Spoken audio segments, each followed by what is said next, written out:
প্রথমেই আমি আমার প্রতিপক্ষ দলের তৃতীয় বক্তাকে বলবো, আজ স্বাধীনভাবে চলতে ফিরতে পারলেও কাল যদি আমি বেঁচেই না থাকি তাহলে সেই স্বাধীনতা দিয়ে আমি কি করবো? পুলিশ ও প্রশাসন যদি আমার নিরাপত্তা নিশ্চিত না করতে পারে তাহলে সেই স্বাধীনতা দিয়ে আমি কি করবো?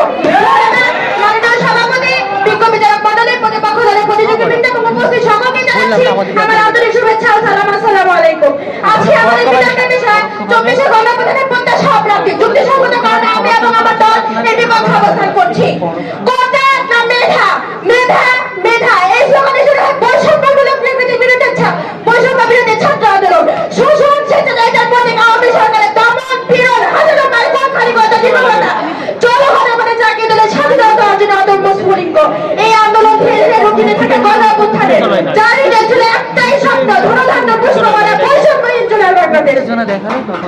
প্রত্যাশা ছিল এমন এক সোনার বাংলার যেখানে সকল ছেলে মেয়েরা মানসম্মত শিক্ষা পায়, কৃষকের ঘরে ধান ও হাসি ভরে থাকে, কেউ ক্ষুধা তো ঘুমায় না, মানুষের মৌলিক অধিকার ও নিরাপত্তা নিশ্চিত হয়।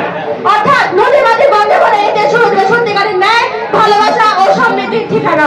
তবে হাজারো মায়ের কল খালি করা অন্যায় বিচার কতটা পেয়েছে প্রশ্ন থাকবে প্রতিপক্ষ দলের কাছে।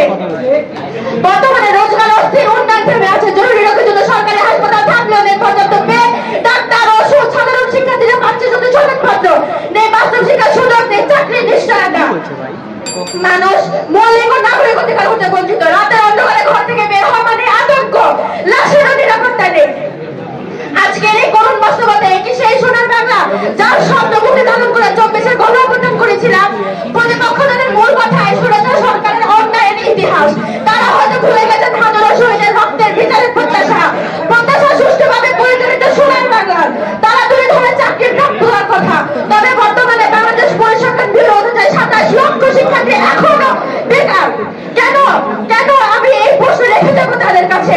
তারা শিক্ষার কথা তুলে ধরেছেন, তারা অর্থনীতির কথা তুলে ধরেছেন। তবে আজ হাজারো শিক্ষার্থী পাস করার পরে কেন মানুষের মধ্যে শিক্ষার জন্য বিদেশে বাণিজ্য হয়? প্রশ্ন থাকবে প্রতিপক্ষ দলের কাছে।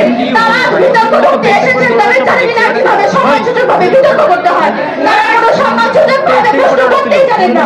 কেন আজকে আমাদেরকে এই ধরনের কথা তারা বলেছেন? এর উত্তর আমি অবশ্যই চাইবো তাদের কাছে। বর্তমানে একের পর এক সহিংস ঘটনা জনগণের আস্থা ভেঙে দিচ্ছে।